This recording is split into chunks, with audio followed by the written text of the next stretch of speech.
welcome to Sports Shorts Daily. Ronnie Rants alongside TK Tommy Chrysan. We are, of course, presented by LeBear's Casino. TK joining us as he does every Wednesday and Friday over at Tremonti's Meat and Seafood. Look, he's got the graphics to match his shirt. I mean, that's pretty impressive. It was high-end production. I'm glad you noticed. I mean, I did that on purpose, and I'm glad you noticed. So you're getting good.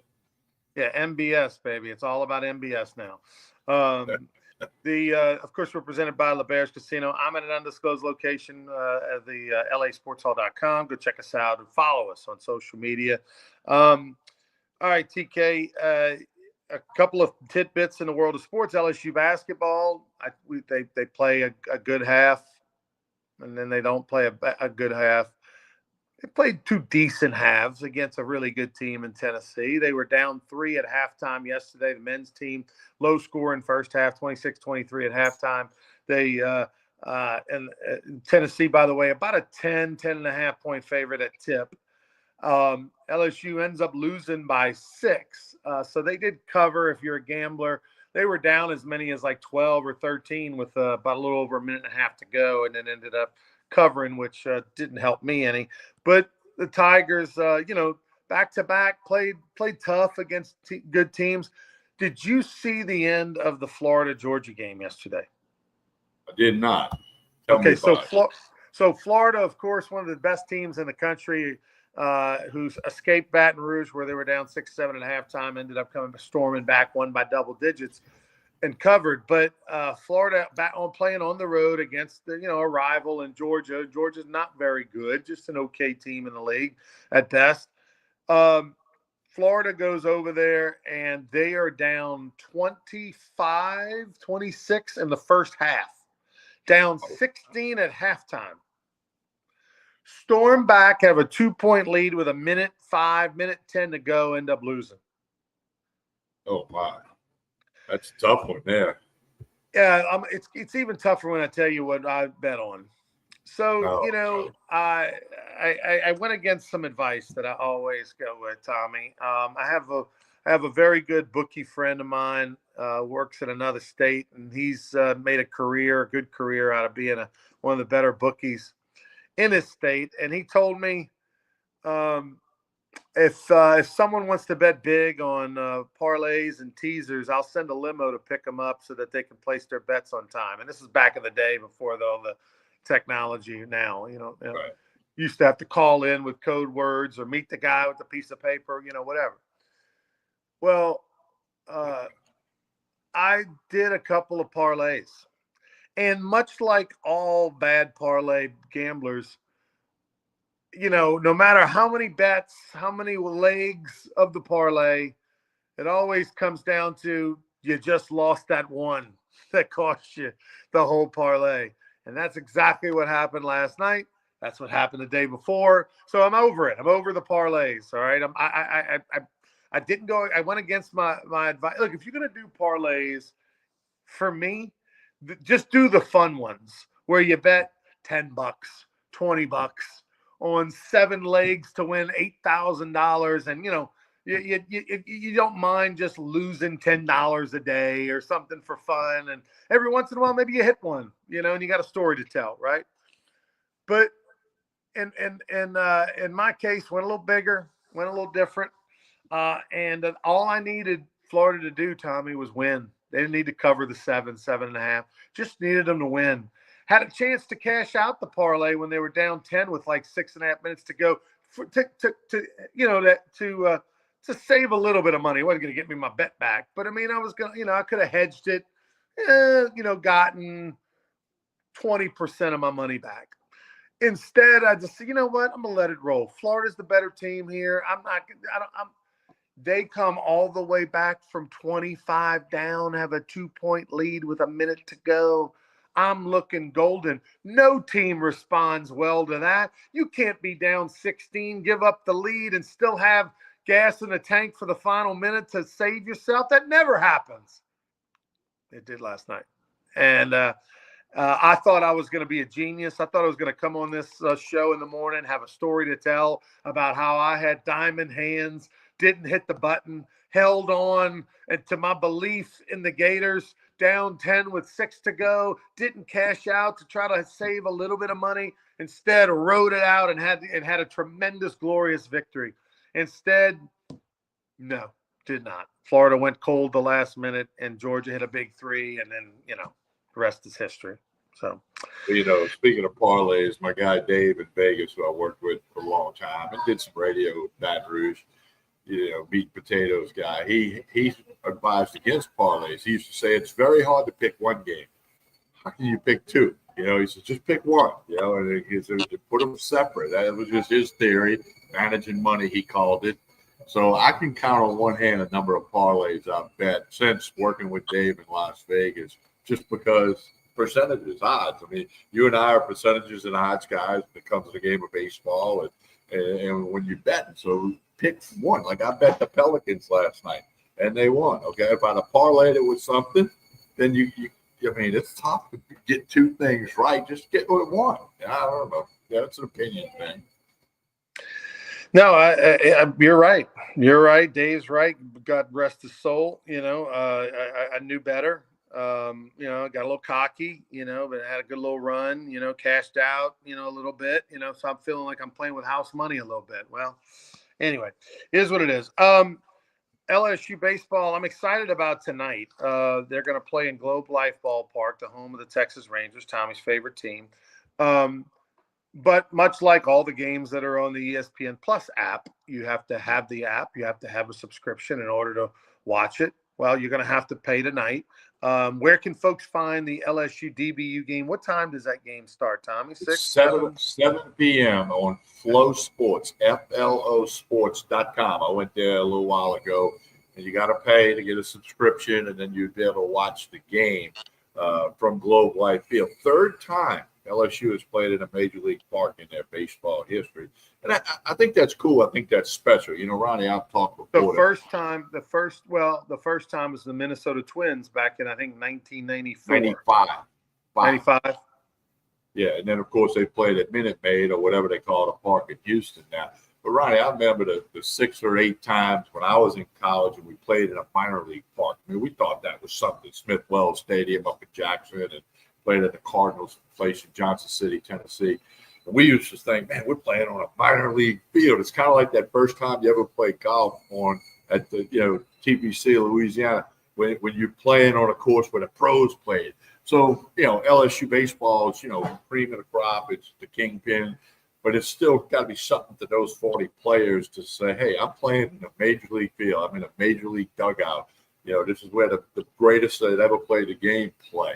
So that's cool. And Dallas Baptist is a good team. They're 6-1, nicknamed Patriots. They're ranked 17th, 18th, depending on what poll you look at. So it's the first big test, and it's on the road for LSU, first road game. So, there's a couple of layers going on here. And Connor Ware, the lefty, will throw. I saw him throw against Southern a week or so ago. He's going to start. And they'll play a pitch count. He'll throw 3 or 4 innings, depending on the pitches. The Dallas Baptist is a very good program, always has been, kind of one of those perennial, as Coach Jay Johnson said, you can pretty much mark down that they're going to win, 40 games, every year, every other year. So that's why it's a good team to have on your schedule, helps you with your PowerPoints or whatever. And by the way, DBU will be in Lafayette to take on the Raging Cajuns, believe not this weekend, but next, I think is how it's set up. But I know they might be coming this weekend. I got to look at the schedule, but it's either this weekend or next weekend that I don't think it's this weekend. I think the Cajuns go on the road to UC Irvine, take on the Anteaters. That's what it is. This weekend, one of the great names in sports, the Anteaters. They go on. Oh, by the way, UC Irvine, the last opponent at the old Alex Box Stadium in 2008, Super Regional that year. Final weekend series, Irvine came to town, and LSU won, of course. But at DBU, good opponent. I like LSU tonight. Connor Ware is going to get the start. This junior college left-handed pitcher from Gulf Coast Community College in Mississippi. 91, 94 mile an hour left-hander, good cutter, good slider. I think he's going to be one of their better relievers. Also a guy who could, push to start some, but I look forward to seeing him throw. And of course, LSU's got a ton of arms. one guy you looks like you won't see. And Jay Johnson, not maybe not as forthcoming with me when I did the game on Monday as Gavin Guidry. So it was a report yesterday by one of the beat writers that Gavin Guidry is out indefinitely with a non-throwing injury. Now, I don't know. I haven't spent a lot of time trying to investigate further. But on Monday, when I asked Jay, when I was in the dugout before I did the game on ESPN versus Nichols, I was going through talking to him about some players, and I said, no Guidry tonight. Will we see him this weekend? And he said, yeah, we should see him this weekend. And then yesterday it comes out that he's not. And Jay's always done that. He's not always. He's like the FBI. He does. For whatever reason, when it comes to baseball injuries, he likes to keep it close to the vest, mislead you, not tell you the whole truth. The whole 9 yards. I don't know really what there is to gain by that, because it's not like base football where the opponent can game plan. Well, you got 18 pitchers. If Gavin Guidry's not available, what difference does it make? Because all they do anyway is when you're on deck, the coach comes up and says, hey, by the way, Guidry, 91, 93 on the fastball. Hey, when he gets 2-2, look for the slider. He loves to go with that 80% of the time. I mean, that's pretty much what they give you. So curious to find out a little more on Gavin. I'll look into it there. Yeah, we'll have to see a non-throwing injury. So it was a little odd that we didn't see him at all. And now we know why. And you're right. Jay Johnson, lots of coaches are like that, especially a program that gets the attention like LSU gets. I mean, he's the head coach. He can handle it the way he wants. Listen, as good a pitcher as LSU, as Guidry's been for them, if there was ever a year that it looks like on paper that they can be without him for a while, it's this year. They've thrown 15 guys so far. All 15 guys are pro prospects, in my opinion. And they're all relatively healthy. So it's just a question of figuring out your 10, 11 that you can really put your head on your pillow and count on and know what you're going to get for out of every 5 times you put them in the game, that you're going to get some consistency out of them. And right now they look like they, and that's from Yeski, the pitching coach. That's from his mouth on Monday. He told me, I feel like I got 11 guys right now that I have a lot of confidence in. And that's pretty good at this point in the season, because I think they're going to add to that number. I think that 11 is going to grow to 12 or 13. Not that you can manage 13 pitchers and throw them a good bit, but you got 11 guys on the weekend. That's more than enough for 3 games. They can have a chance to win. All right, so tonight, Flow Sports, $8.99 to pay for the month subscription. It gets you the LSU game. Don't forget to cancel your subscription. You can buy it and then immediately go into your phone or whatever and cancel it. They'll still give it to you for the month, but you won't forget. And all of a sudden you look up and you've been paying $8.99 for 6 months before you realize it on your bill. LSU's women, a big game tonight, 2nd game in a row. They're on the road and against a ranked opponent. Obviously, against Kentucky, they were down 16 in that game in the first half, came all the way back and won on the road. Now they'll get another test against Alabama. Will Kim Mulkey's squad, who lost $8 million last year, Tommy, as an athletic department, as a team. My question to you is, do you think $8 million is worth it? Losing $8 million for women's basketball, get you a national championship, worth it? Yeah, I'm going to say yeah, because a national championship brings a lot of money to the campus, whether that's enrollment, other donations, whatever. So I'm going to say yes, it's worth it in the big picture. Now, on the athletic department budget, of course, football fuels it. And, do you want to keep putting out $8 million a year or what? You can might get another title this year, maybe in a year or 2. I mean, it's the game you got to play. I mean, you don't do that. And, if you only want to lose $4 million, well, you're going to make the tournament. You're going to be gone in a couple of rounds. So I think it's worth it. $8 million, and you have a really good program that is in the Final Four every 3 years, but is always in the Elite 8, Sweet 16, hosting an NCAA tournament.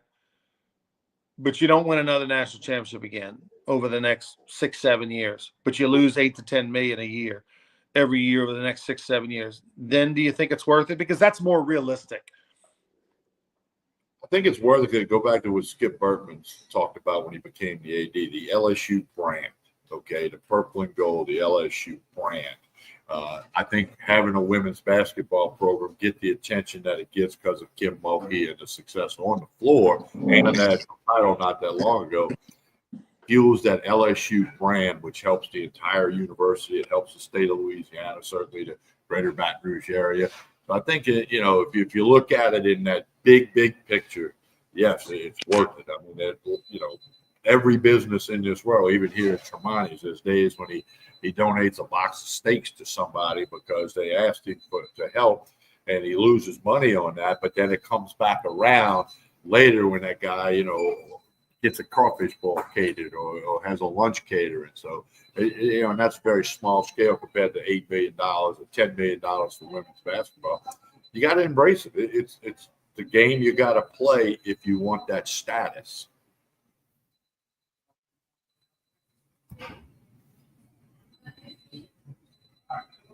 All right, Ronnie, there he's back. There we go. You got me?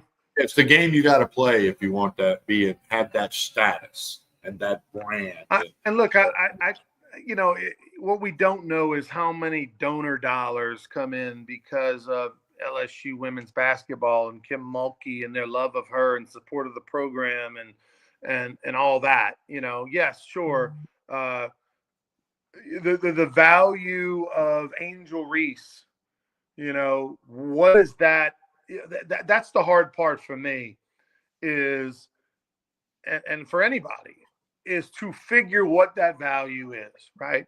If LSU has 1 million followers on Facebook for the LSU women's basketball program, and what does that generate? What does that generate revenue? Yeah, it's cool. Yeah, more cute. Everybody knows about you. Everybody keeps up with you. They know who Angel Reese is. How does that translate into dollars? And I know it does. I'm saying I'm not smart enough to know. I can't tell you what the number is. I can't tell you how it connects.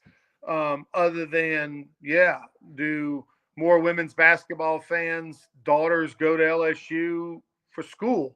They're already bulging at the seams for a lot of reasons over there with enrollment. And so, obviously Kim Mulkey's going to tell you it's worth it. But it's just interesting. You look over on that LSU women's basketball staff, and it's not like they're the only program who does it. I was shocked when I saw the UL Lafayette men's basketball program staff. They got between the equipment managers, the GAs, all the assistant coaches, the trainers. It's like they got 2-to-1 staff to basketball players. It's incredible. There's not enough chairs over there on the benches, Tommy. They got to have 2 rows, 3 rows. It's incredible. Well, it's just like, I remember a couple of years ago, I was talking with somebody and said, well, the New Orleans Saints have 22 assistant football coaches. 22. Now, we'll see what they have when Kellen Moore finishes staff. And I said, and that doesn't count equipment people, training people, concussion people. It's just that's just coaches that are doing a position or doing a special teams this or special teams that. It's a lot bigger, deeper than a lot of people realize. You go back to when, years ago, the Saints had like 8 assistant coaches. I'm going back many decades there. But again, it's the game you got to play if you want to be in that arena.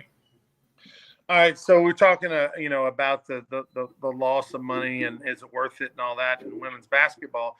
Georgia becomes one of the first schools to come out yesterday and actually lay out their percentage breakdown of what they're going to give, each sport from their rev share proceeds. Remember, you can spend up to 20% of all revenue that you bring in to the athletic department. Georgia announced that they're going to spend $20.5 million next year as an athletic department on rev share. 75% of that money is going to go towards basketball. Football. 15% is going to go towards men's basketball, 5% to women's basketball. And then from all the other sports, track, softball, baseball, golf, men's and women's, etc., any soccer, any other sports that Georgia has, 5% will go towards all of those sports. Now, each school can break down however they want to do it. They can rev share that percentage however they want. Some schools are going to give more money to baseball or more money to this or that. What's your reaction? Anything stand out to you on that rev share? Well, just be curious to see what other people do. Like you said, like Kentucky may give more to basketball than some people do, or Duke, or some of those blue bloods. But it's going to be interesting. College sports has been big business. It was business even when I played on a small scale. Now it's bigger than it's ever been because of the money that flies around and the money that's involved. Just use LSU as the example. I mean, over 500 athletes on scholarship. I mean, it's just it's big business. And the fans, you got to have fans, and got to have a lot of money. I expect that when LSU does its breakdown, that you're going to see something on there that you don't see at Georgia, and that's baseball, right? I think you're going to end up with something more along the lines of I think LSU football is going to be 75%. I think that's going to be somewhat a standard number for most SEC football, SEC schools. It'll be surprising the ones that don't do 75, or if anybody goes 80 or somebody goes 70, but I think majority are going to go 75. But men's basketball having 15 and women having 5, I think what you're likely to see is more like 10% from basketball, 5% for women's basketball, 5% for baseball, and then the rest split up amongst all the other sports. Something like that. I'm not quite sure, but or if they do keep men's basketball, let's say LSU keeps men's basketball 15%. I don't know. I can't. That it should be, in my opinion, it should be football gets 75%, and the only reason they don't get more is because you gotta give the other sports something. Is at that point it should be okay. Basketball makes money outside of football. Basketball is the only other sport that makes money that's profitable. Men's basketball, but baseball. Revenue wise, what does women's basketball do revenue wise? What does LSU baseball do revenue wise? And then you do the percentage based on that. We know that they're the only other ones that create revenue.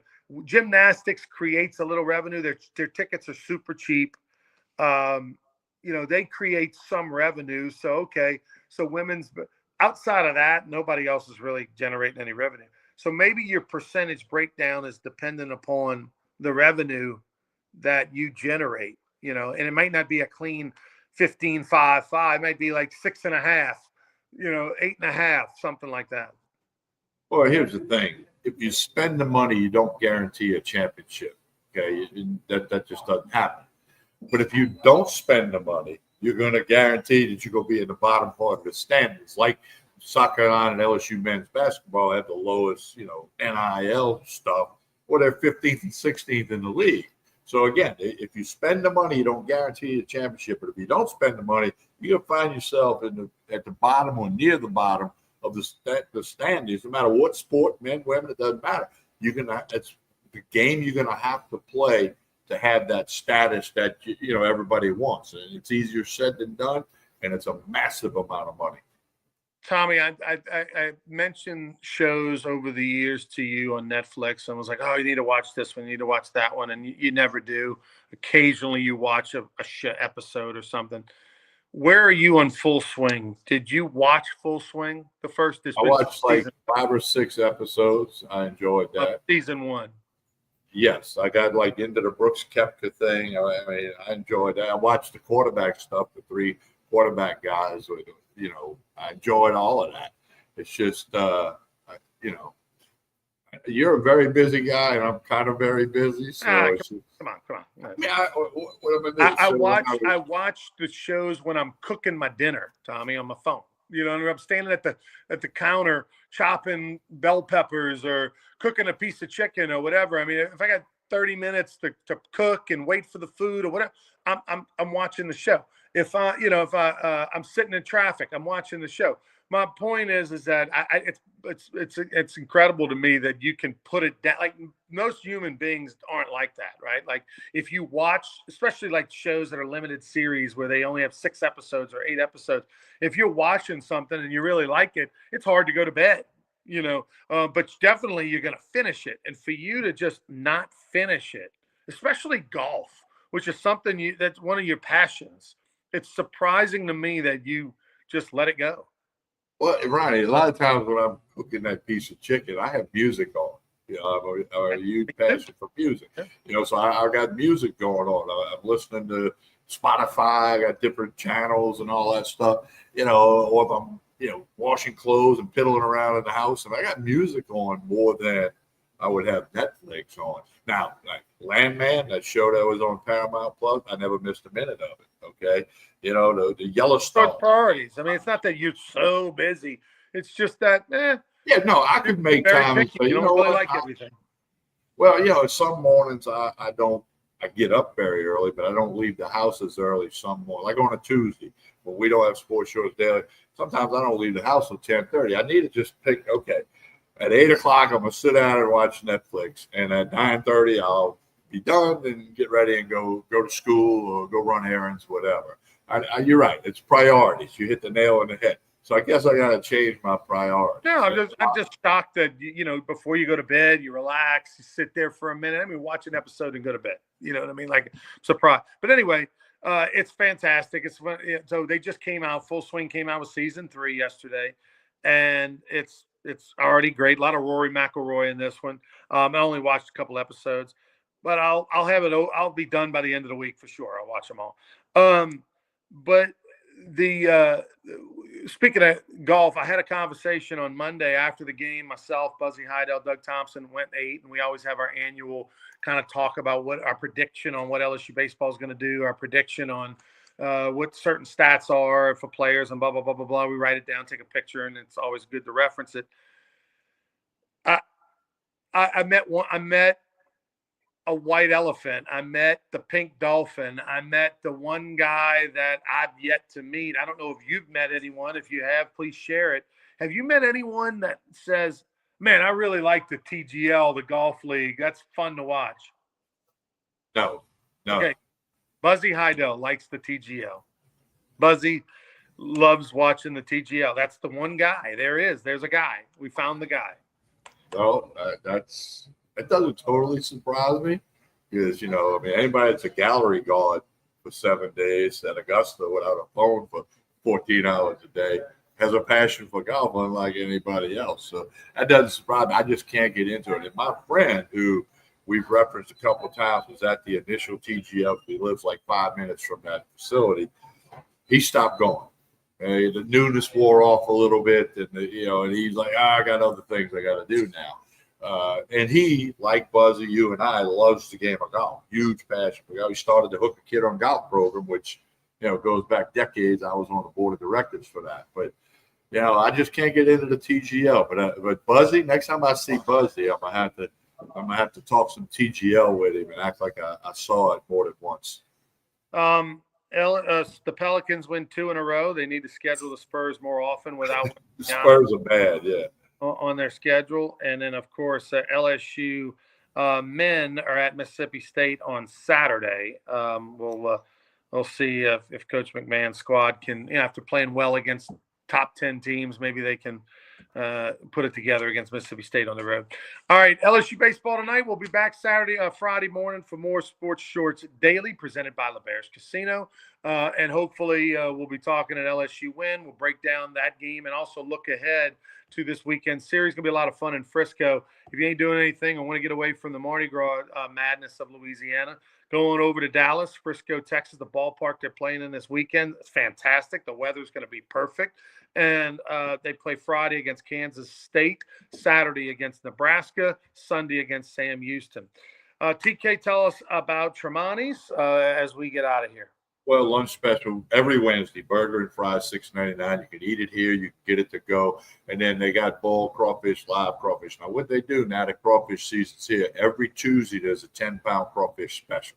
Put it on your calendar every Tuesday. Again, you can get it to go. You can come in here and sit down and eat. Got some brand new chairs in the dining room here at Tremonti's Meat and Seafood. All you need for boiled crawfish, live crawfish. Give them a call. Stop by. Not to mention the wine, the liquor, and all the meats, the ribeye rolls, the shrimp rolls. If you haven't had a ribeye roll from Tremonti's, put that on your calendar too. All right. Appreciate everybody. Do like and share this show, no matter whether you're watching on YouTube, Facebook, X, whatever it might be. Like and share the show. Tell some folks about it. And we'll be back on this coming Friday. We'll have Friday, another episode of Sports Shows Daily. I'll be back here at Tremonti's. Appreciate all the comments today. A lot of people chiming in. Hope everybody has a wonderful day. Have a good day.